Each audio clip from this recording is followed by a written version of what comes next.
All right, welcome to TNT Live, everyone. Tonight we have Canada falling apart, absolute chaos, or moderate building chaos, the slow pot of burning chaos. As Justin Trudeau is pretty much a lame duck prime minister, gliding it out to 2025, and the streets of Canada not doing too well. We have a Jewish community center in Montreal being firebombed. Literally, they threw a Molotov cocktail at JCC there. The one in Toronto was vandalized. This comes in the heels. A Jewish day school had been shot at twice with live ammunition afterwards. We have, other type extremists harassing Hindus. That's in Toronto. We have Hindu temples under attack from both Khalistanis and Islamists. Mass shooting in Winnipeg. This is, of course, Pierre Poilievre's fault. This is, generally Canada collapsing on every single metric. The taxes, inflation, grocery stores. People don't trust the government. People don't trust the media. People don't trust the institutions. The institutions don't trust each other. The citizens are doing whatever the hell they want. People are supporting terrorism. The government's supporting terrorism. Everyone's a terrorist. And here we are. Why? And of course, the media also doesn't trust anyone to make their own decisions for them. Of course. Which is another story in and of itself. The media should be making the decisions. It's not like they've been wrong about everything. They've only been wrong about like 97% of the things in the last 10 years. So they were right about that one time there was a cat in the tree and it came down, and that was good for them. So we should give them billions of dollars. We should increase the media subsidies. $30,000 a year we're going to pay to subsidize each one of these people who disseminate misinformation and disinformation professionally as the professed arbiters of truth. We will give them all $30,000 a year to hate us and support Justin Trudeau. Maybe I blanked out for a second, but wasn't it literally a thing that they just passed a massive new media bailout or something for them? It's up now. The number, it's increased. They're like the $600 million was one thing, but now it's increased to the point where like it's like $30,000 per every single media member in this bailout is what we're doing. That's the thing. It's not like they're just giving them a top up. Like, here's $10,000. Oh, yes, it's a cold winter. Here's $5,000 because your articles suck and maybe this will get you through. It's like they're just paying for like pure salaries of people at this point. You can fail so hard in the media and still be able to get through as long as you can generate more than 5 clicks a month. It's like, $30,000 of your employee salaries have been subsidized, and you still can't make. And that's extra. Profit? That's extra subsidies. Like again, like all your employees, like I guess somebody more, but it's just like you're taking 30. They're getting $30,000 per each one of them, and you're still not able to make turn money, make a profit. Like we've talked about nauseum. Like the problem is the way they go about making money in the new world sucks. They don't understand how to succeed online. Well, and what's the value add too? They're not saying that, okay, well, the media's not been doing its job very well, so we're going to give them some more money, but they have to hit these targets. That's never how it works. They just give them money, and they're going to stand up for an independent press or something like that. It's like where they're going to continue doing the job they're doing. It's like whenever they give the CBC money, is that they literally keep lowering the benchmarks. I think they only won like 4.4% or 3.8% media share of the market next year. This last year they failed to get 4.4, so now they've lowered it even further. So they get more money to target even fewer Canadians.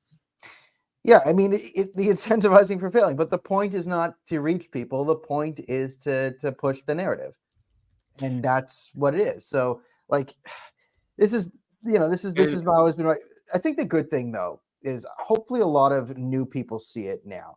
And my frustration with the Jewish community has always been, at these dinners, is, oh my God, the media is so biased towards Israel. Why is the media so biased towards Israel?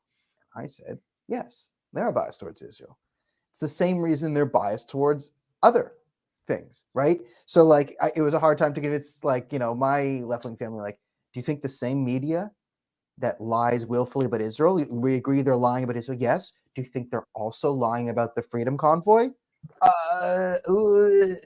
Maybe, right? So hopefully this has been such a bad job that a lot of the normies have woken up. Because again, there's a lot of people who they have a paper. They have the Toronto Star, it's the Wall Street Journal, it's the New York Times, it's this or that, And I think there might be some silver lining that the complete breakdown of media coverage around, we'll say like anti-Semitism, Israel, and like, just what's happening on our streets and what's happening in front of people's eyes.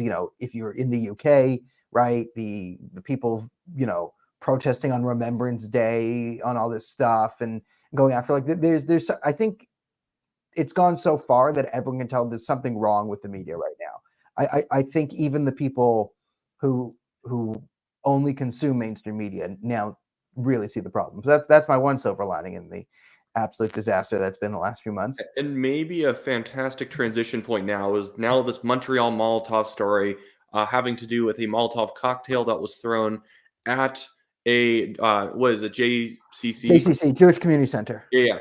And so like the media's doing an okay job covering this thing in terms of, a thing happened, the police are investigating. I can just pop up the headlines up top. This is what's going on. Nothing too big, nothing too strange. That's completely fine way of covering it. Okay, an event happened and they're investigating. But can we remember any of the media stories where any other attack, even a far more minor attack, happens, and they immediately trying to assign blame on who did this, who's ratcheted up the temperature? Because we're about to get to one of those stories about Winnipeg. It's not specifically about a member of the media; it's a member of the Liberal Party. But I repeat myself when I try and separate the Liberals and the media from each other. But when this has been happening, I guarantee in the next week or two, there's going to be maybe one headline, probably just from an independent outlet. Maybe it's even just going to be from us, talking about how Justin Trudeau's actions and his rhetoric and his softness on terrorism has led to the point where someone doesn't feel like they're going to be publicly shamed and tracked down if they throw a firebomb at a JCC.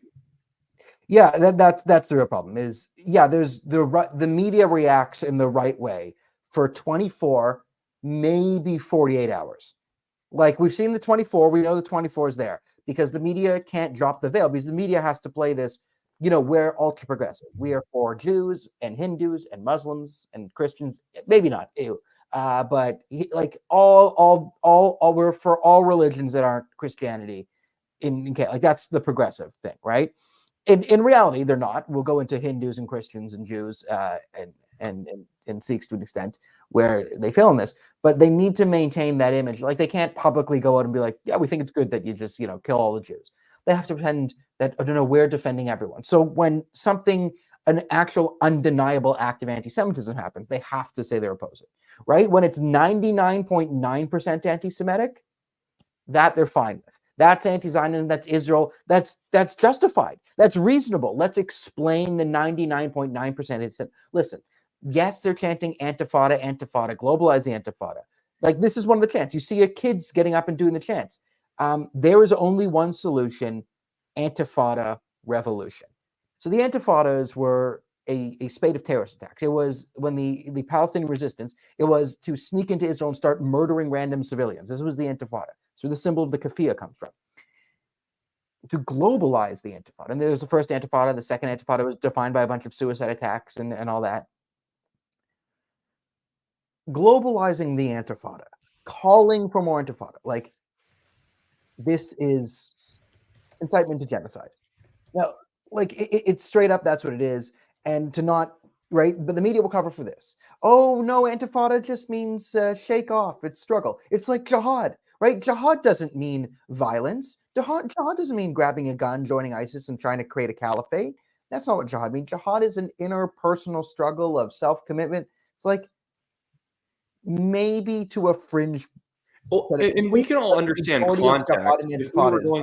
If we were going on a jihad against ISIS, fair enough. No, I mean, who cares? But like, what are we specifically struggling against? Because there's this weird left-wing idea that just the concept of struggle and resistance is a good thing in general, which is why there's moronic left-wing politicians that easily get roped into attending these protests where people are screaming about Intifada and from the river to the sea, because they're like, well, I'm for equity, I'm for justice, or I'm for social justice, and they want to resist. Well, resistance is good, and it's so your ideology has become is dumbed you down. If you can get to the point where just attacking a sovereign nation is just resistance, there's no nuance needed. It was someone said Intifada, they said resistance, they said shake off.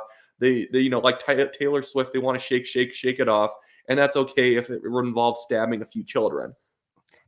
Yeah, like this is, I think James Lindsay makes a good point. Like the iron law of woke projection, they say what they accuse you of is what they want to do to you. And what I've been like, mine is, this is a new Daniel take. I used to be on the anti-Zionism is anti-Semitism train, because you never really see anti-Zionism being expressed without like some, just malicious attitude towards Jews, and it always plays on Jewish blood libels, and it uses anti-Semitism. But I do think there's a difference now, that should be said. Like, so anti-Semitism is the hatred of Jews, but anti-Zionism is the weaponization of anti-Semitism to destroy the idea of the Westphalian nation state, or the West, or Canada, America, however you want to classify it, because we're starting to see that manifest now. Like, I've been kind of warning, and I think a lot of allies of the Jewish community, both Jewish and non-Jewish, I think you would have agreed with me when I said these things years ago, that the argument often anti-Zionists make against Israel is the same argument people make against America or against Canada. And there's sort of a direct line between Justin Trudeau declaring Canada as a genocidal state. Remember, Justin Trudeau admitted to the world he's committing a genocide right now. Like, in Justin Trudeau's own words, he's like, I'm committing genocide right now. I'm committing war crimes against humanity. Canada is currently genocidal. I'm the leader, and I'm not stopping it. But this idea that Canada is invalid as a nation, right, and settler colonialism, all this, like, you see it. The Liberals don't believe in Canada. I brought this up of like the second generation settler at Remembrance Day type stuff. This is the same rhetoric they use to justify massacres against Israeli people. A 9-year-old girl was raped and murdered and burned alive. Well, she was a settler, a Zionist settler. And the Palestinians, who are Arabs, are the indigenous people. Arabs are from Arabia. Jews are from Judea. But it doesn't matter, because it's oppressor and oppressed. And indigenous doesn't mean indigenous to the land. It means lower on the, or higher on the victimology scale, or lower on the victimology scale, depending on how you evaluate the scale of from where. The only thing I'd say, and I would mostly agree with you, I would say, though, obviously, when certain people start to say they're anti-Zionist, you obviously know they're anti-Semitic, but I assume what you're talking about is kind of left-wing ideologues who say they're anti-Zionist. Most of these sort of metropolitan progressives who say that they're not actually anti-Semitic. They obviously probably have Jewish friends. But they're like anti-Semitic by proxy, because they're willing to basically buy into every single anti-Semitic trope and false narrative in order to take down a symbol of the West. So they're willing to almost become anti-Semites to do something, but they're not actually in spirit anti-Semites. They're just anti-Western radicals who are targeting a Jewish state in this regard. Some of them, that's some of them, but some left-wing people I've talked to, and they are legitimately anti-Semitic. They just don't. Yeah, there's a few. Don't do that. That's the funny thing. People don't realize Karl Marx, despite being ethnically Jewish, was very anti-Semitic. Oh yeah, I mean, Marx he grew up Catholic and he hated Jews. I mean, we a good way to get a nuke from YouTube is let's just pull up Karl Marx quotes on Jews and black and Jewish people, and then we'll get kicked off of YouTube for just reading Karl Marx's thoughts about the Jews and the black, and that would be quite the way. I'm going to cut you off one more time, just to say that Emoon gave us $6.99, which makes him an absolute star for supporting the show and taking some money away from the clutches of the CBC. I know you can't really steal money away from the CBC, but you not having the money and us having the money means that the CBC can't track it down from you. Exactly. It's safe from the CBC with us. No, I'm saying anti-Zionism is, and it's also on the right too, where you see, and I think you see, and this also manifests on sort of far right people. You see a lot of people who don't actually believe in the values of Western civilization. Like, there's a lot of the insane, I don't want to. I put a tweet out the other day that said there's a difference between being conservative and being on the right. Conservatives are on the right, but not all people who are on the right are conservatives. Yeah. So I would say there are people. There's people on this sort of new right, and I've been talking about this, since I started doing this in 2015, 2016. There is an element of the new right that was just anti-left, that just hated the left and sort of weaponizes stuff against them. And you see this in certain Telegram channels, right? That certain figures in Canada where they complain about the two of us ad nauseum.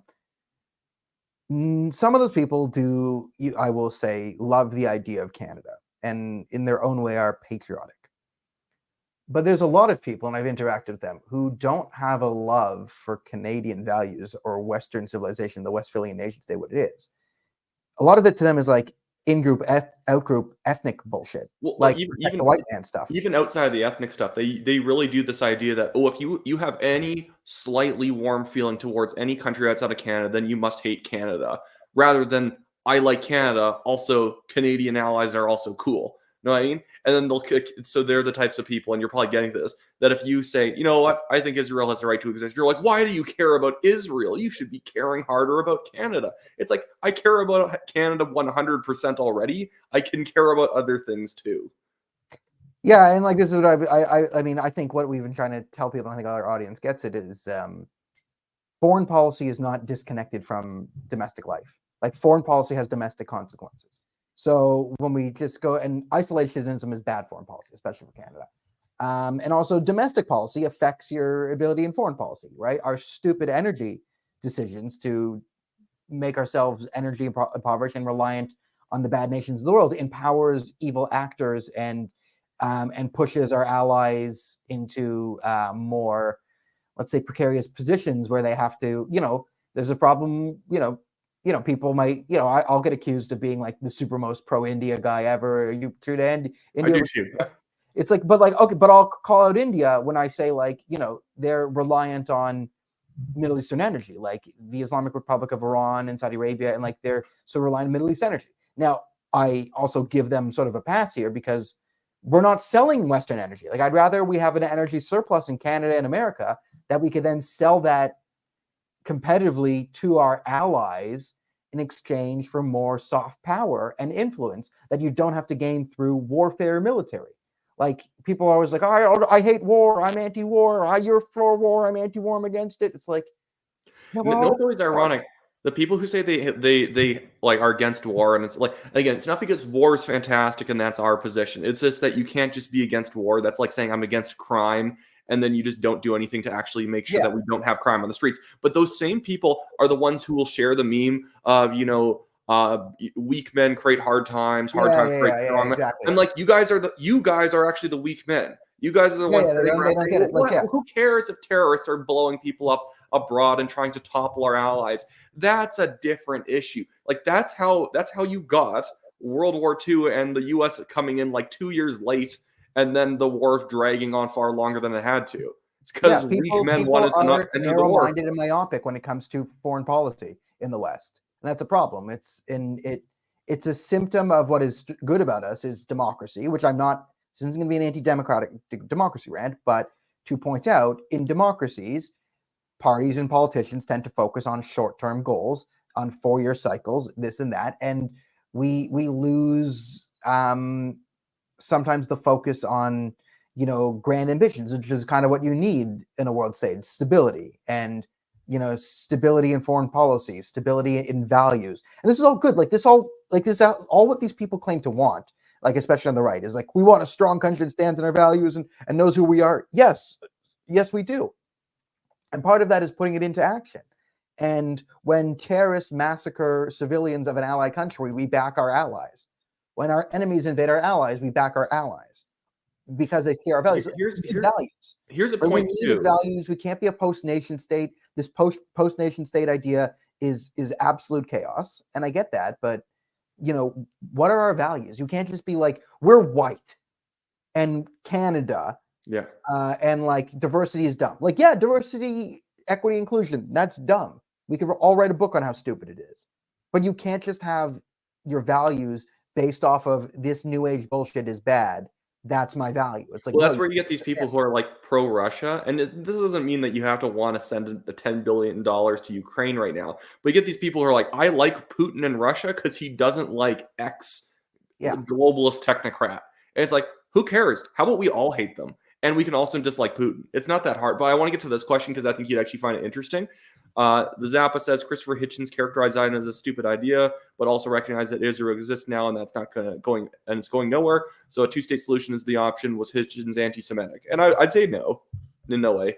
Yeah, I would say no way. But also, like, if you define what like Zionism is, the belief of the Jewish people's self-determination in the land of Israel, and even in the founding documents and in Herzl's writing, it never said at the exclusion of anyone else. So even the founding Declaration of Independence of Israel, the mandate for Palestine, all of it says, Jewish nation where other nations' rights are respected. Now, Hitchens was a true anti-theist. So he wanted full secular nations. He doesn't want any Jewish nation. He doesn't want a Muslim nation. He doesn't want Christian nations, right? So Hitchens was equally as philosophically opposed to the concept of Pakistan. So there's intellectual consistency there. But also, at the end of the day, when Hitchens says, you know what, Israel's a country, it's not going to go anywhere and it still exists, and a two-state solution, that still is Zionist, right? Even believing a two-state solution is a Zionist idea. Like if you believe that Israel should exist in any capacity whatsoever, that's Zionism. Yeah. So Hitchens wasn't anti-Zionist. He would not describe himself as a Zionist ideologue on that. Fine. But I think it'd be disingenuous to characterize him as anti-Zionist. Well, he'd be probably against, and I'm even against this argument. He'd probably be against the idea that Israel should exist simply because the Jewish people came from Israel. I support Israel because they were legally given the land by Britain. I wouldn't want to do anything wrong to obtain it, and Britain didn't do anything wrong by taking it from the genocidal Turks and then doing what they wanted with it. So I can see where he said, like, in writings, maybe some of the original. Oh yeah. I don't make the religious argument for Israel. I make the more like, listen, the reason why Israel's a country is because the Jews went there and built a country. And that's why it is. And they built a country and they defended it from invaders and raiders and hostile territories. And it was legally created. This bullshit, like, listen, I'm not an international law guy. I think international law, the concept is silly and stupid.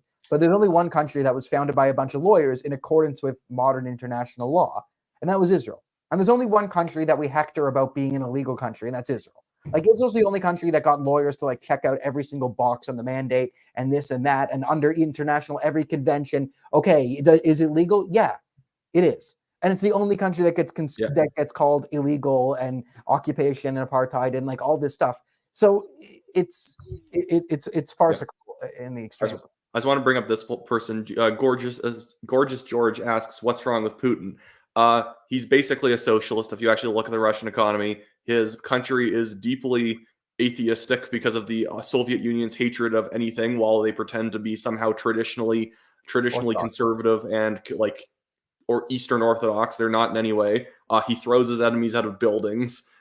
He's just he's like a Soviet KGB agent who's done horrible things to people and wanted to start a war when the Berlin Wall was falling down. He's a pretty awful person. You don't have to like Zelensky. Zelensky can be annoying at times, but at the same time, I don't think that means Putin's a good guy if you don't like giving money to Ukraine.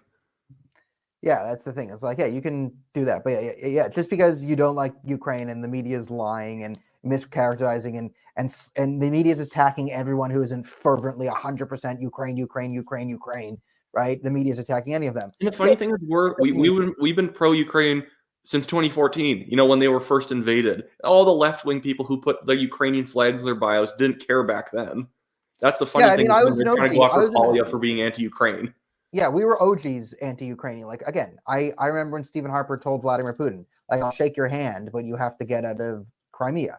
Like, that was the Conservative Party position on this. And like, I was against this. Listen, no one gave a shit when they invaded Ukraine when Barack Obama said it was cool, but then it got tied up in this Trump stuff. That's another thing with the Russia stuff that I think we have to be honest about, is like the reason why the mainstream media cares so much about Ukraine is because they for 4 years painted Donald Trump as a Russian asset falsely. So they went from being very pro-Russia on the left vis-a-vis 2014. 2014, again, Barack Obama was taunting Mitt Romney for his foreign policy being stuck in the 80s, for Romney being anti-Russian in 2012. And when Obama allowed them, he got caught on a hot mic, Dmitry Medvedev, just allowing them to take Crimea. I mean, he let them take Crimea in 2014, and no one gave a shit. No one cared. Yeah.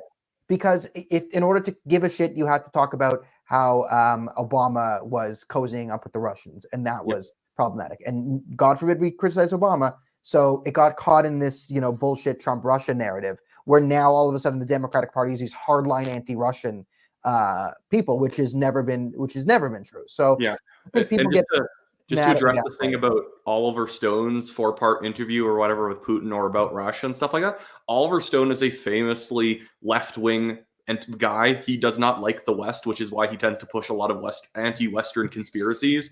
And he does this whole like a People's History of America thing or whatever his documentary on Netflix is, and it's just whatever bad anti-Western angle he can take on any issue is what he does, because at the end of the day, he does not like the West, and he was more pro-Soviet during the Cold War, and he's continued doing that post the Soviet Union falling. So he's always had this very much bias towards any country that the West has supposedly wronged in his mind. Yeah, Oliver Stone is not a trusted source on Yeah. anything to do with Western civilization or Russia, America. Like Oliver Stone's not a geopolitical expert that I would ever hang my hat on. And you know, I've That's the seen funny thing is a lot I of the saw Ukraine people. on fire, and listen, it cuts out so many important things, and it cuts out so much context. But you know, the propaganda exists. It's the same. Listen, people don't want to admit the fact that there's propaganda on all sides. It's one thing we've learned is, right, people want to look at, oh, my enemy does one propaganda, so one thing they one little mistake my enemy made, okay, that means everything's propaganda and nothing to trust them. But then the same side, we're going to defend everyone on our side who says anything. And it's like, you know, it's politics. There's dishonest actors all around the political spectrum, and if you can't see them on your side, that's a problem for you. Yeah, it's one of those things where it's like whenever people talk about like I'm red pilled, I'm very like, or like on the right, and people on the left, they're like I'm very woke about stuff, and then they just consume the most obvious nonsense from people, like people who are like big Edward Snowden fans. Without actually knowing what he did, they just know the Cliff Notes version, and they don't understand that he was like obviously just giving top secret information to enemies of the U.S. that was going to get people killed. Very obviously.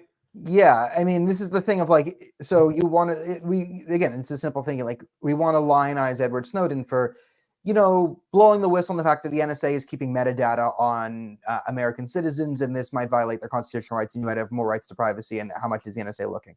Okay, that I can get. And if that's all he leaked, I would stand with him and or find something else.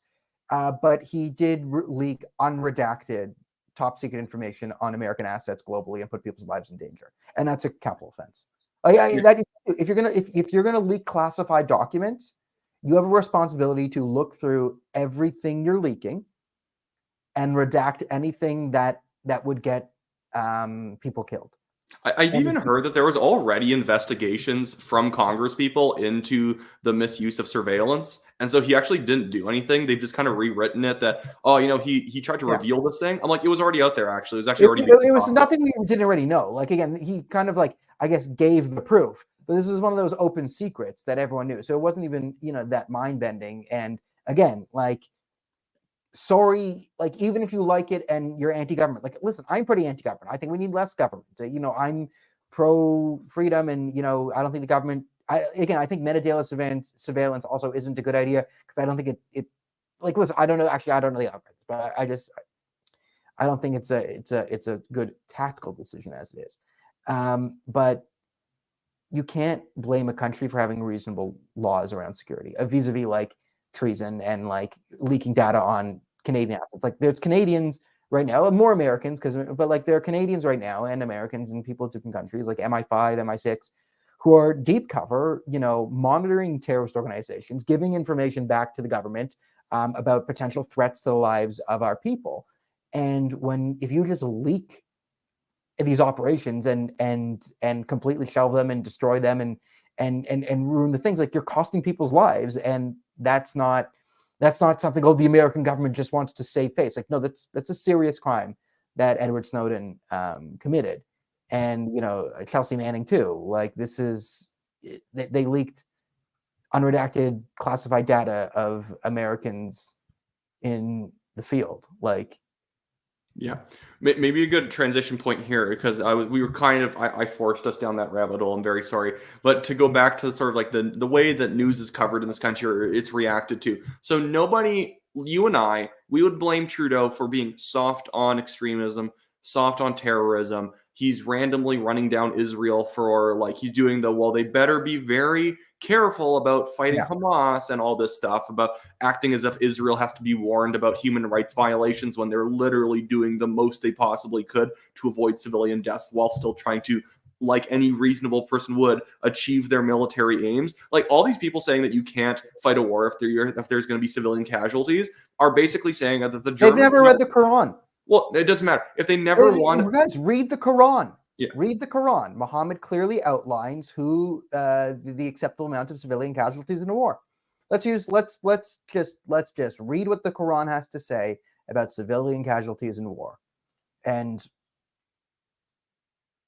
anyways, I was just gonna say my example was gonna be that like the thing about, like, that these people are basically endorsing the idea that in World War II, if they knew that the Germans knew the Allies were going to invade Normandy Beach, if as long as they just basically set up a tea party on Normandy Beach with a bunch of civilians, you're not allowed to go up on the beach because you could accidentally shoot these people. Like, imagine any Western nation who's supposedly trying to follow the rules of war fighting an enemy who doesn't follow the rules of war. And if we're to not violate our moral principles, we basically have to lose. They're basically saying, oh, why is Israel not choosing to lose to these terrorists? Yeah, like, it's this new thing where we invent new rules that Israel is all of a sudden violating, right? The way I say it is like, yeah, there's this perception around international law from the left that there's an international law that says the stronger army has to fight with one hand tied behind its back, and if it doesn't, then it's a war crime. And no, that's not it. And you're right. Like, no, under the Geneva Convention, there are dictates for what you do when there's human shields. And under the Geneva Convention, it's not illegal to attack some place that has human shields if there's military operations going on. So if there's people inside the windows of a building shooting guns and rockets and mortars, and this is being used for military purposes, if there's civilians there, as long as there's some measures taken, any measures taken to reduce civilian casualties, it's not a war crime. So if Israel says, hey, evacuate northern Gaza, we're coming in X amount of time, you have this amount of time to run away, that's a measure taken to reduce civilian casualties, which means every building in northern Gaza where Hamas is firing out of is a legitimate military target. And you might not like it. It might be horrible to you because, again, everyone likes killing Palestinians except Israel. Like, everyone likes dead Palestinians these days. They're so hot. They're the number one commodity in the world. The media loves it, right? Every day they're counting. They're like 1,000 dead Palestinians, 2,000, 3,000, 4,000, 5,000, 6,000, 7,000, 8,000. They go straight to Hamas, the Gaza Ministry of Health, and they're just like, this is the number. The right? People who can count dead bodies before rocket even strikes. Exactly. It's the most fun thing to do. They just love it so much they just start to count and count and count, and they just love counting. At the higher numbers, whatever. So they have that. Hamas has been very clear that they will kill as many Palestinians as they can to destroy Israel. That's always been their threat. They've been quite open. You know, the blood of our martyrs, well, whatever. We don't care how many we kill. The greatest glory in life. We love death more than you love life. Blah blah blah blah blah. So they love the dead Palestinians. The Palestinian supporters in the West love the dead Palestinians because it gives them something to look at and be like, look, Jews bad, Israel bad, Canada bad, America bad, everyone bad, genocide, give me control of the institutions. So they love that. And the Arab countries don't give a damn about these Palestinians because they won't take them in. Jordan won't take them in, Egypt won't take them in, you know, Lebanon won't take them in, Syria, like every place they've gone, you know, they've caused chaos there. So the Arabs don't want them there. And listen, Israel's created a thing where, like, we'll fight a war in only half of it. We'll give Hamas an advantage because we'll just start in the north and you can go down in south, but go down south if you want to avoid the hardships of the war. Like, there's no other country that would give these Palestinian any sort of like leeway that they're getting here. right? I mean, look what And it's in a certain sense, it actually might have been more dangerous the more time Israel had been waiting, because it allows for way more of the, because it's not like they're actually preventing any civilian deaths in a certain sense, because the Hamas has just been shooting people who try and leave the area. If anything, if the Israeli military went in from day one, they probably would have kept thrown Hamas off balance, and they wouldn't have had time to use people's human shields, because there's just this storm of tanks coming over the border. and more people probably would have been able to get away and flee safely to the south, which is the great irony of all this, is the international pressure and the people trying to save the Palestinians end up causing more hardship for them. But that's always the case, and they never really cared. And even if you did explain to most of these people that their actions cause more suffering to Palestinians, they would justify these actions based on the fact that they think the destruction of Israel is the primary goal and the ultimate good, and the ends justify the means. I'm 95% convinced that would be the response of 95% of them, even if you could break through to them and make them realize this fact. So you have this, and where I think we'll bring this back to Canada is Justin Trudeau knows this. Justin Trudeau understands this. Justin Trudeau understands the situation. Justin Trudeau understands how anti-Semitism works. He always has. But he chooses not to. He chooses to hector Israel and to push these blood libels and these lies tacitly, implying that Israel is violating some sort of fictional international law, never saying Hamas is in violation of international law, doing the Islamophobia, anti-Semitism thing. Because let's be honest, Justin Trudeau knows that the person who threw the firebomb at the JCC, one, he knows two things about this person. They're either voting Liberal or NDP, most likely. Or Green, to be fair. Or Green. Okay, Liberal, NDP, or Green. So the Liberal, NDP, or Green. Two, his actions are widely supported within the community. Three, if he were to go after this hard, he would lose some support and they would bleed elsewhere. So this is the calculus. Because if this was something where the perpetrator was like, let's just say some way vaguely right wing, like a sovereign citizen type thing, that day one we would have a task force, we would have people like a committee meeting about what kind of extra police forces can go out and try and track down people who follow the sovereign citizen ideology. Today he basically just tweeted out saying, "Yeah, that sucked, guys," and that's it. Like that's all. Yeah, listen, we all know he can do something, and he refuses not to, right? So we have a situation where a Molotov cocktail was thrown at the Jewish Community Center in Montreal. If this was done by a car that had a Diagolon flag on it, we would find out very quickly that it's possible to fight anti-Semitism, that we could get to the bottom of this, that we could find the people responsible, and there'd be no shortage of blame to go around. We'd be finding people out of the woodwork to pillory here. And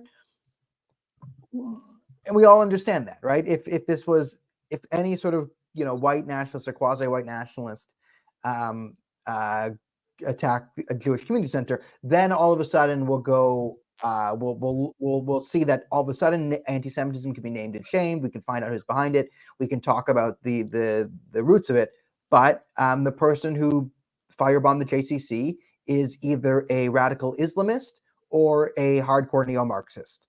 And we know this. They're either a lefty or an Islamist. We know exactly through the firebomb. And these are important voting blocks for the Liberal Party because they don't want to lose them to the Greens and the NDP. So I've been saying this for years. I've said this in front of you many times. The next Liberal leadership race will be defined by a Corbynization of the Federal Liberal Party.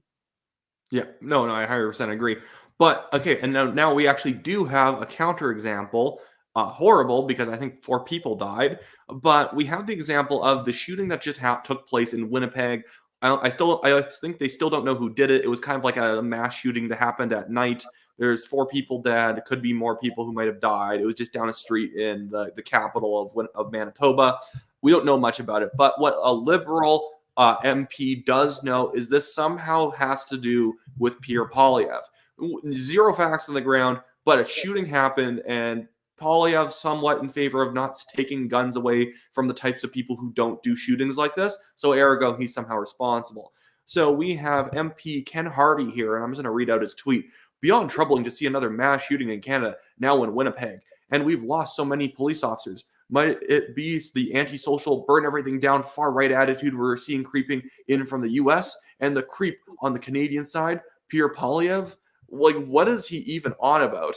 But like, the thing is this man ever going to examine the fact that it was the Justin Trudeau Liberals who have been lowering the lowering the minimum sentences for different crimes for not holding people accountable for having illegal firearms? You'll get potentially locked up in some sort of like potential future for having an illegally held firearm, but we literally do not have a minimum sentence anymore for gang members possessing illegal handguns and rifles. And I guarantee you, not guarantee, but if I guarantee if it turns out it's a gang member with an illegal weapon, there's going to be zero self-reflection on whether that we could have had stronger border protections or policing laws to crack down on this. Yeah, exactly, right. This is again, it's proof that the Liberals can find people to blame in instances. We can look at something bad happen and say, oh, maybe there's an ideology behind this. But it turns out the only thing you can blame is Pierre Poilievre and the Conservative Party. And you're right. Like, if this turns out to be an illegal gun and an act of gang violence, like, we don't know what it is, like Occam's razor.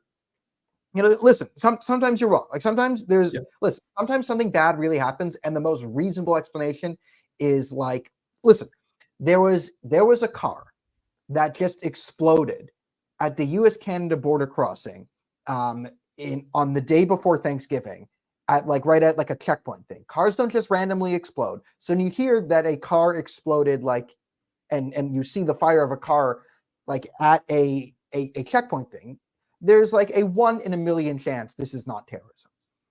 Like, just Occam's razor, like, okay. But then you see, like, there's a car Bentley speeding, and like it goes, and then like Dukes of Hazzard. There's like a double corkscrew and like hits to the side. Yeah, and then like there's no way you could have like that was whoa. And then even the video itself of the car, I was still thinking, well, this could still be terrorism. It looks like he's trying to like slam into something and fell off an embankment, and maybe it went wrong, and he's trying to slam a car with a petrol bomb in the back of it into this thing. Because like usually car accidents don't result in fireballs, but it's Poilievre's fault for not being literally like omniscient and knowing that it wasn't a terrorist attack. FBI's everyone was saying the opposite. Force was on the ground. Like, it was announced by Biden. Like, the State Department confirmed that the FBI terrorism task force was investigating the incident. So this was not like, again, I'm still kind of in disbelief that that it ended up being not like a terrorist attack on that thing. But I only believe that because I see the video of the car going whoo, and okay, like, and crazy things happen in the world. Here's what's annoyed me, because I didn't know this at the time I was streaming yesterday, but the media's new attack on Pierre Poilievre is that when he mentioned the fact that CTV News had reported that it was a terrorist attack, they said, oh, well, CTV didn't release their article about it until 15 minutes after you said something about it in question period. What's the point? What's your point? His point is this, that everyone thought it was a terrorist attack. Also, journalists, as you and I both know, before you're done an article, when it's on a breaking subject, the journalists are tweeting about it the entire time of saying, there's an update here. They say there's a terrorist investigation or a terrorist unit involved. Yeah. There's blah, blah, blah. And it's like all these people have tweeted 70 times before any articles come out. So the media reports come out well before CTV News. But now the hit on Poilievre is that, he must have gotten it from Fox News, and it's bad because Fox News is the most watched news source in Canada and the US. So they're bad because they're like right-wing or something. Yeah, I know. Yeah, that's exactly what it is. They want to prove in their harding thing that Pierre Poilievre saw something on Fox News and then said it in the House, and this makes him a dangerous far-right extremist because he watches Fox News. This is the game. Like, it's so pathetic. I bet he watches Hannity at night. It's like, exactly. Like, he watched Sean Hannity's show. Like, is this the person you want leading the country of Canada? Someone who watched Fox News once? I bet he's seen a lot of My Pillow ads. Yeah, like, what type of pillow does he sleep on? Him and his wife have a My Pillow. His wife sleeps on Mike Lindell, and he gives him free My Pillows. His wife has Donald Trump pajamas. Yeah. I just want to quickly just acknowledge Emoon again. Keep up the great work. Thank you for the comment, and thank you for the donation. Always really helps. But put out the hashtag Iranian stand with Israel. So yeah, Iranian stand with Israel. Yeah, no, that's definitely a Daniel person. Yeah. Well, I'm just trying to give the Iranians credit. They're standing with Israel and us. And Karen at the Radio just asked Corbynization. What Daniel means is he means the former Labour leader in the UK, Jeremy Corbyn, who's like famously anti-Semitic, hyper hard left. He is just like the progressive instinct to the nth degree. He was literally on Piers Morgan's show, and he refused to condemn Hamas when asked around 24 times. Yeah, so what I mean by the Corbynization is a very radical socialist will take power of the Liberal Party by attacking Israel and being seen as like the true human rights activist. Like he'll hijack the Palestinian cause, or they'll go on Palestinian human rights, and they'll use that to bring forward a very hard left socialist type leader, vis-a-vis what happened in the UK with Jeremy Corbyn. That's been my prediction for the last few years. Yeah. No, and maybe another, actually, because now we're talking a little bit about Donald Trump and Pierre Poilievre, I need to play this video. I saved it ahead of time. Patty Haiju put out this video like a little bit before I came on. I think you know what it is, and I want people to see it because, guys, Poilievre's he's about to be so exposed. He's going to get put in prison for public exposure. During question period, I heard in one of the questions from the leader of the opposition his reckless use of the word crazy as a pejorative for one of our cabinet ministers. Or will he keep his crazy environment minister? Could be crazy, but he's a crazy man. That's a real video. That's an actual video that she put out on Twitter. Context. It's so funny. I forgot about this. Thank you for playing this. This is my favorite thing ever. Well, Donald Trump drinks water and Pierre Poilievre drinks water. Was Patty Haiju the one on social media? Who was the Liberal cabinet minister on social media that was like, Pierre Poilievre is dangerous because he called Geopolitics crazy, and this is going to make it hard for Canadians to get mental health that's her, services. because she tweeted that first, and then that's the video fall, and it's not even a good clip of Trump. It's not like you got like crazy Bernie, really? Like, you didn't call him like lion. Even if he said lion and Poilievre started saying it like Trump's lion Ted, yeah, maybe you can make the comparison. It's kind of cheap and dumb, but this is like, oh, I heard that Hitler liked vegetables. Poilievre also likes vegetables. It's so stupid. It's just like, oh, he said the word crazy. Oh, wow. I can't. How many people have ever used the word crazy? I love this. No, this is so good. Like, if I was Poilievre, I would retweet that video. I would retweet that video. This is like the only reason I ever want to run for office or like prime minister is to like do ridiculous things. Like, say, Stephanie Geopolitics is a crazy person, and then have like Patty Haiju complain that, oh my God, Daniel Bordman's so dangerous. He called someone crazy. Like, it's the end of democracy. Just to be like, retweet. Yeah. You show up to Parliament dressed in an orange jumpsuit for Halloween and take a photo with Stephen Geopolitics. Gabliot. Yeah, I know. I now you've actually indoctrinated. I've infected you. It's my thing of never saying his name correctly because he's. I used to be able to say it correctly until you start talking. I know. Yeah, Stephanie Gabiblian. Gabablio? Yeah. Gabiblianst. Yeah. Ugh. So this is this is how I will destroy him. Getting my revenge. It's like my revenge on Doug Ford for calling him Fat Trudeau for being a fat Trudeau. Oh no, but like Oh, amazing. No, but like that's been like the new hit. Everyone just keeps using the word MAGA constantly in both like the media from the Toronto Star and like I sent you that National Observer article that Max Fawcett wrote, and it's like we don't even need to read it or talk about it. It's legitimately titled "Pierre Poilievre's mouth just opened the door to a liberal comeback." He thinks that the media going after Poilievre for the supposed lie about the Rainbow Bridge explosion is going to be a comeback moment for Justin Trudeau. And so, not to take Max out of context, he also named a second thing that was going to hurt Poilievre, and it's him voting against the Ukraine trade deal, in which we already have a trade deal with them. But he voted against the trade deal because it had a carbon tax clause in it, in which it was just sort of like a damned if you do, damned if you don't moment for the Conservatives. If they vote in favor of it, the Liberals are going to be like, so they support the carbon tax in regards to Ukraine, but not Canada. That's hypocritical. And if they don't vote for it, they're like, he doesn't support Ukraine.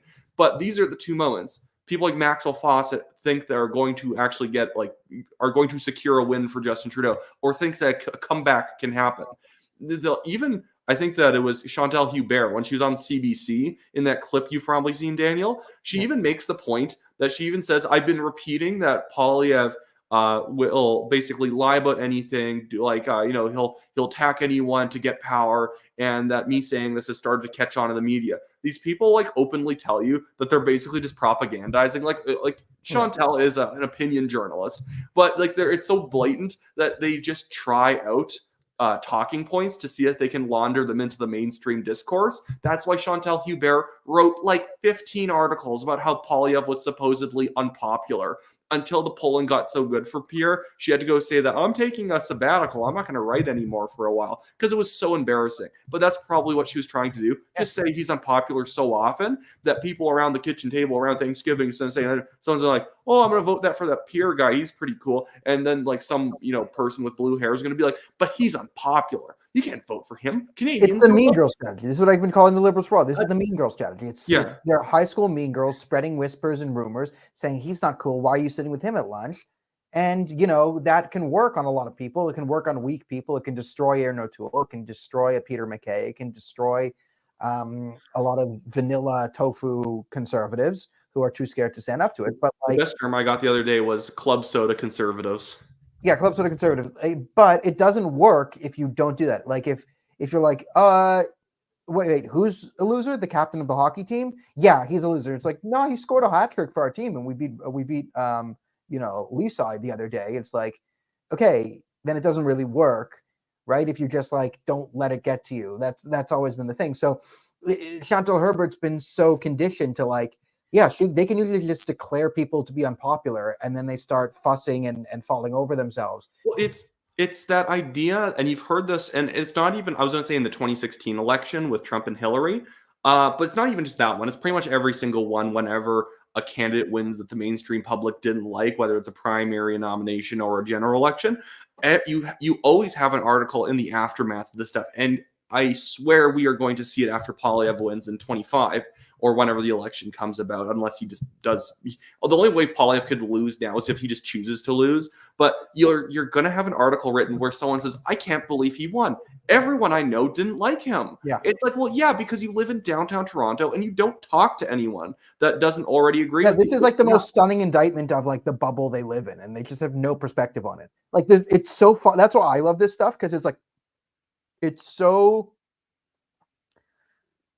like self-demeaning, like it's self-exposing. Like they expose themselves by going down this thing, because they just show that they don't know anyone outside the bubble.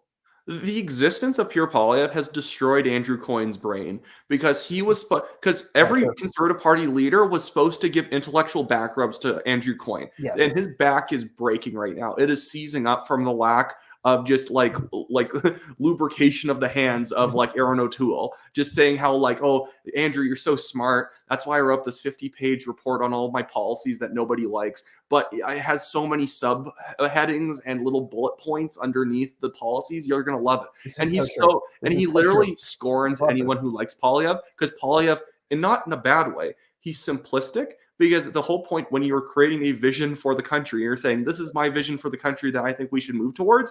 You're supposed to be simple. Like, what is he supposed to be all super complicated? He's basically articulating why small government's good, why more spending on the military is good, why we need tough on crime laws.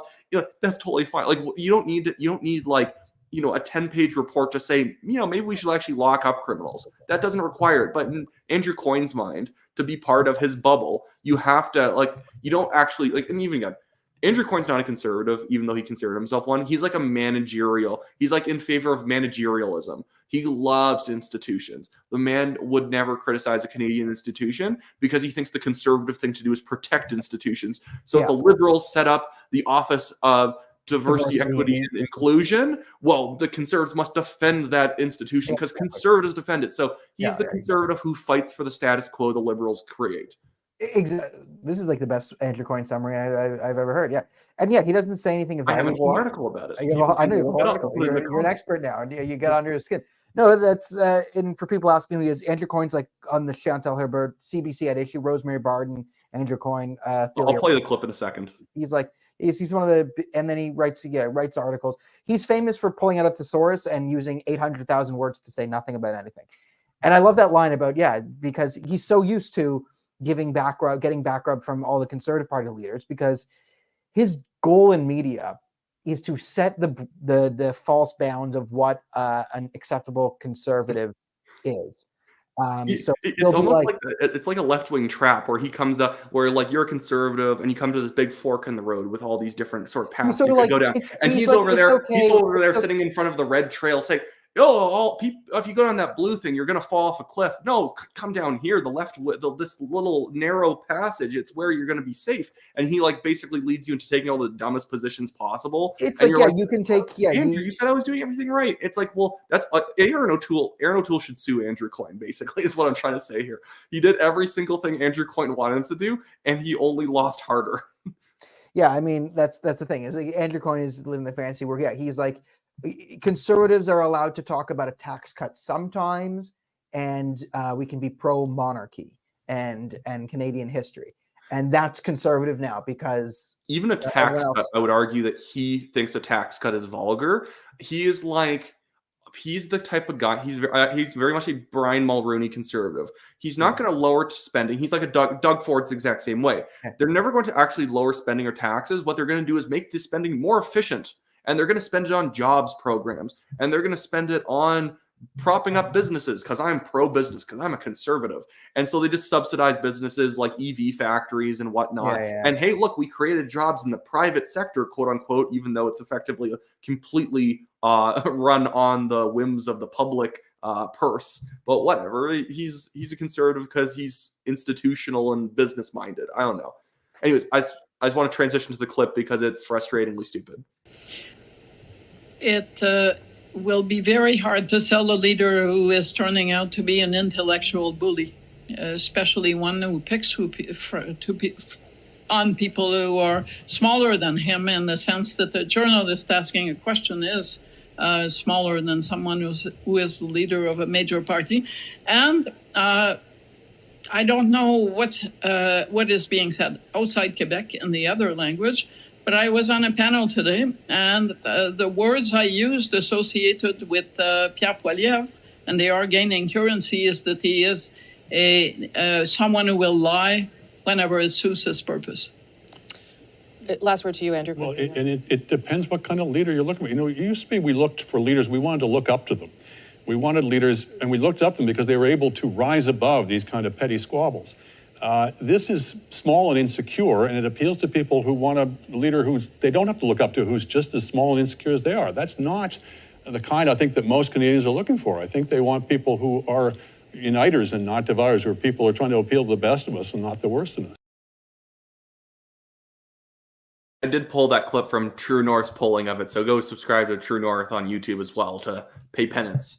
But like, what just like small petty individuals do, also based on Chantal Hubert's standard, what politician can ever correct a journalist? Because there is almost no politician who isn't more powerful than the journalist asking them a question. And so if correcting a journalist is bullying, then you're always bullying. And these guys are intellectual bullies. They all they do is harass their intellectual opponents and ask for people to get fired and like, it's pure projection. Bullied conservative voters at the end by saying that they're all small-minded and pathetic. Exactly. Pure projection. Someone asked us to talk about Argentina, and I think that's fun. I'm down for this. Listen, Argentina was at 120% inflation, and now we got Melee coming in, and I support anyone waving a chainsaw, talking about fighting communists. I don't have a chainsaw on me, but I did have to do some stuff. I do have a hammer, so I will be waving a hammer while we talk about hammering the commies and fighting them there, and we will smash all the government diversity, equity, the Department of Diversity, Equity, and Women and Gender Studies in our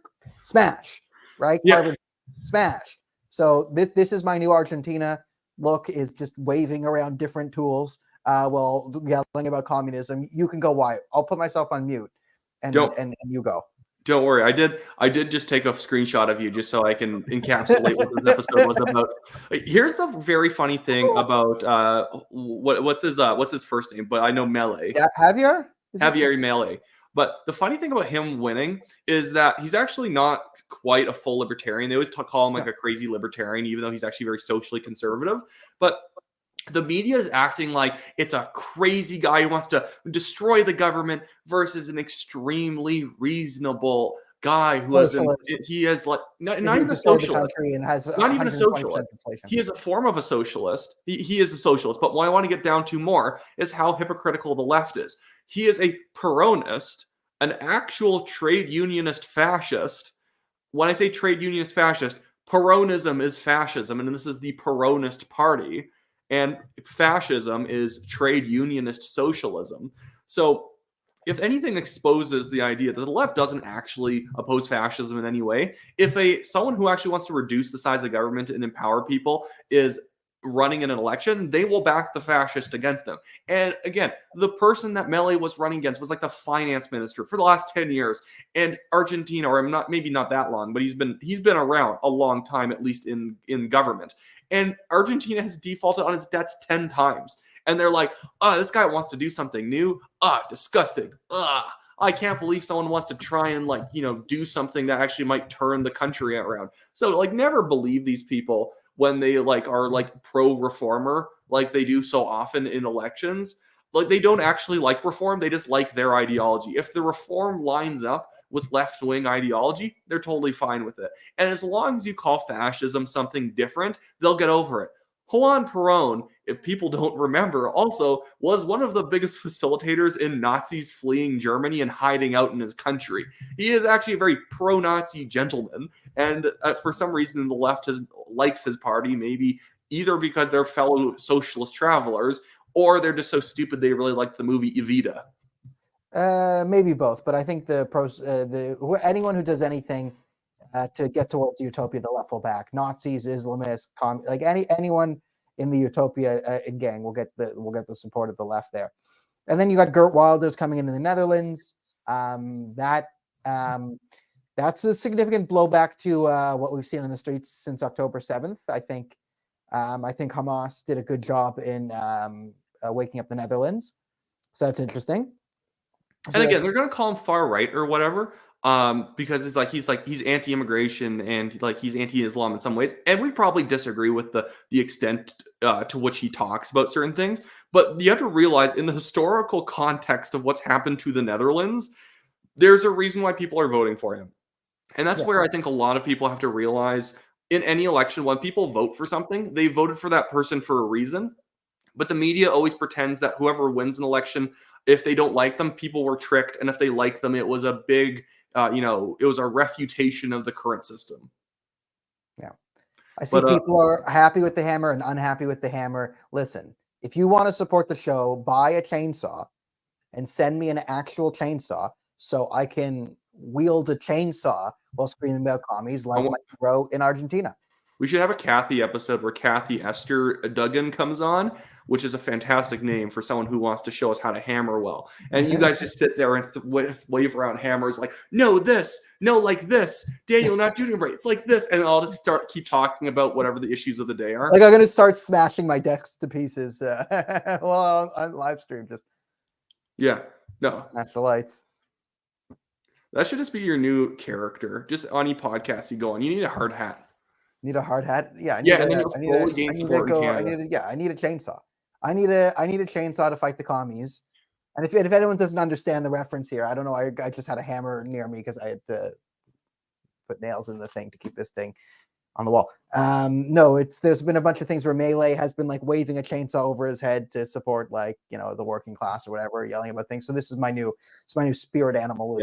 The left hates him, and they kind of use his crazy clips out of context to pretend like there isn't any reason that people would have wanted to vote for him. He's like an actual economist who knows what he's talking about. Like, Argentina's so bad that he has a plan called dollarization, where they're basically going to eliminate the Argentina peso and start moving towards just using American dollars if they can help it. It might be difficult to do, but right now the peso's at the point where it's borderline Zimbabwe, and you might as well start burning it for a warmth in the winter. Yeah. I do want to show another thing, because a Nanos poll just came out. It's not officially released, but these are the new numbers, and I want you to consume them, Daniel, because they're quite delicious. Okay. So these are the new Nanos top line numbers. Thanks for Politics on X for having posted these. So Ooh. CPC is now at 41%. The Liberals are at 22.01%, and the NDP is at 21.96%. So what do you think about that? What do you think the dynamic between the Liberals and the NDP is going to end up being over the next year, now that on this sinking ship, there actually does seem to be a competition between them? Well, I think this is like I've always said the deal between Justin and Jagmeet was a Faustian bargain because it hurts both of their parties. And the Liberals and the NDP, the parties are now going to be in conflict with each other politically for survival. And this is what happens when they don't distinguish themselves from one another. They end up becoming the same thing, and it becomes a race to the bottom. Like, this is why, you're going to see the Corbynization of the party is because in order to survive, the radical left is growing. In order to get the radical left, they're going to need the anti-Semite. So you're going to see a fight for survival. I think they'll just get destroyed this election. I think the next election will just be destroyed. And then there'll be some soul searching. But I see the consequences the good news is I don't like the Liberal Party of the NDP. So the bad news for the Justin Trudeau Jagmeet Singh deal is it's very, very, very bad for Canada in the short term. Very, very bad until 2025. However, post 2025, long term, the damage starts happening to the Liberals and the NDP party, and strengthens the position of the Conservative movement if it takes advantage of something. So my thoughts here is, the parties, as you're seeing, have been destroyed, and the brand is going down, and that's lovely to see. I just hope that something good can come out of this. Really good can come out of it. Well, and as silly as it is, I could see those stupid new parties like centrist Canadians and all these weird centrist parties. I think they could end up becoming like the PC party of the 90s, that they don't have a lot of seats, but they end up stealing a lot of votes from the Liberals because the Liberals, the party infrastructure itself, ends up being taken over by the crazies. So the only people left in it to control it are the crazies, and no normal person wants to go back to try and wrestle the Liberal infrastructure away from them. So they end up just starting other sort of, ever so slightly to the right of the Liberals parties, trying to sort of get all the normal Liberals who used to be members to show up and try and build out new infrastructure. So they end up having to go out in the woods like the Conservatives were with like the Reform and the Alliance and the PCs, and then having to reform one day, and then having to basically gut their ranks of all the crazy basically.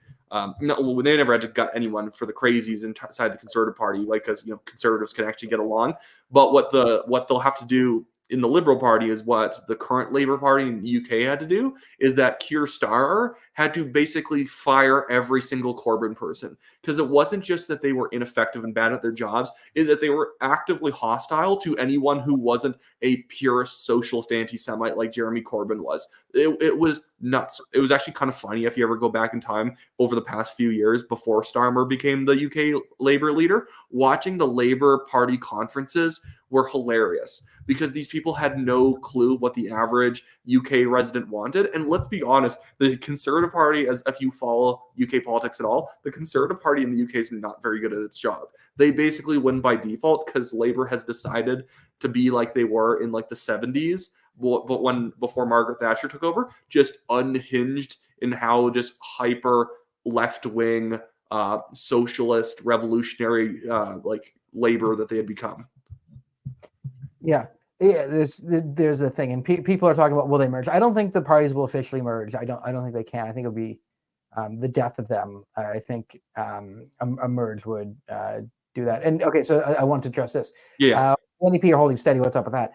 I think it's the NDP might be losing as well, but I think especially now post October 7th, a lot of the fringe, extreme lefty anti-Semites, which have made up the Liberal Party, a lot of them see the NDP as being more pro-Palestine, let's say, more anti-Israel. Like Jagmeet's been a lot more anti-Semitic, pushed a lot more anti-Semitic conspiracy theories. He, lies a lot more. He's more anti-Canada. So I think what you're seeing is sort of the hard line, like one, you're seeing reasonable people bleed out of the Liberal Party to Conservatives, and you're seeing crazy people bleed out of the Liberal Party to the NDP. And it's just also just the fact that the default is that if you're a liberal and you are propagandized to think that conservatives are bad and you're finding an alternative party, you're going to go NDP or Green. So they just naturally, when the NDP realizes there's Jagmeet Singh's useless, some of them might go and vote and Liberal, thinking that maybe they can get their policies passed more by going internal to the Liberals. And then you get a bunch of Liberals who go to the NDP. So I think there's like a lot of kind of going back and forth. Also remember the NDP, especially compared to like the Liberals kind of are too right now, but the NDP is financially bankrupt. They only raised like 1.8 million or 3 million this year, the entire year, a national party that competes in every area of the country. It's not like it's the Bloc that only runs in Quebec. They're a party that, you know, has a decent shot at winning seats in pretty much every riding. Not many, but they can collect a lot of dollars because of it. And they only have $3 million. This party, it doesn't matter if they pull at 22%, they're going to probably only grab 16% of the vote because they have no ability to get their vote out. That's also the big issue with Trudeau right now. Regardless of how bad his polling is, polling tends to recover before the election because people tend to vote however they voted last time. There's not that many elections where a party's vote completely collapses. Even in like 1993 with Kim Campbell's PCs, there were still a lot of PC voters, oddly enough, because people voted PC last time, so they're going to vote PC this time. You're going to get a lot of people coming home to the Liberals before the next election, but it's not going to matter. Like on paper, they'll have come home. The Liberals will also have no money compared to the Conservatives, so they will get absolutely whopped in ridings that they do not concentrate on. Yeah, I mean, the next election will be a bloodbath. The problem is we have time between now and then, and that means Justin Singh or Jagmeet Trudeau is in charge of the country for another 2 years. Yeah. October. So under 2 years now. We have less than 2 years left of this. Just under 2 years left of this. It's an endurance test. And just like people have said in prisoner of war camps, if you think it's going to be over by Christmas, you're not going to make it. Yeah. You just have to be okay with like it taking a long time. Also, I do endorse that petition that person was passing around. It's basically just a petition saying that the liberal NDP alliance should end. So I'm just throwing that URL in the comments, so if people want to click on that. But it's probably like Peter just asked quickly: is a spring election? 0 chance there's a spring election. If someone's telling you there's going to be a spring election, it's probably because they want you to donate to them. People say it all the time. I was told by a Conservative MP, they said whenever we're speculating that there's a Conservative election, he wasn't saying this in like a secret, like, well, I'm spilling the beans. He just said that whenever people say, there might be a spring election, and they don't just say it's going to be a spring election, then they know that there's not going to be an election, because the Conservative Party and every other party gets calls from major airlines if they also want to charter a flight when the Liberals decide that they want a campaign jet for the upcoming race. The Conservatives, if they say it looks like a spring election, it means that there's not going to be a spring election. If they say there is going to be an election, then there might be an election. There you go. I think that's a good way of putting it. We've got an hour and 15 here. Any more topics loaded? No, I think we're pretty good. Other than I just want to show a picture of Janice Irwin, who's the most embarrassing NDP MLA since October 7th. Not one word about massacred Jews, not one word condemning Hamas, but just been like these weird photos of herself walking around looking sad at the idea that terrorists get people killed, but it's somehow Israel's fault. Anyways, but I have a great meme on my Twitter account right now, or my X account, that people can go check out. Wyatt_Claypool. I just put that photo to Charlie Brown Christmas music, which I find very funny. Other people might not get it because they didn't watch enough Arrested Development. Oh, I like this. Alyssa Desau. She does kind of look like Kathleen Wynne. She's Alberta's Kathleen Wynne. Oh, yeah. She also looks a little bit like me when I have my hair grown out, as well as Buddy Holly. And it's not even an insult. It's just how it looks. Everyone says I look like Dwight Schrute. Anyways, so other than that, I think we're actually pretty good right now. I don't see any more questions, so you guys can assume that we're going to be back sometime next week. I'll also try and do a solo show maybe on Sunday nights, or maybe me and Daniel will swap who does the solo show throughout the week.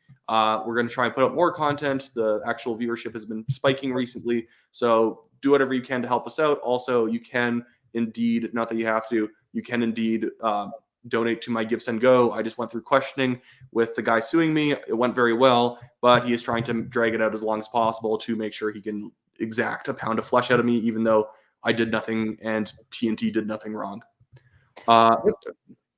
They meant Dwight Schrute, Karen. Anyway, so this is pretty much, everything's pretty much done here. We will see you guys all next week.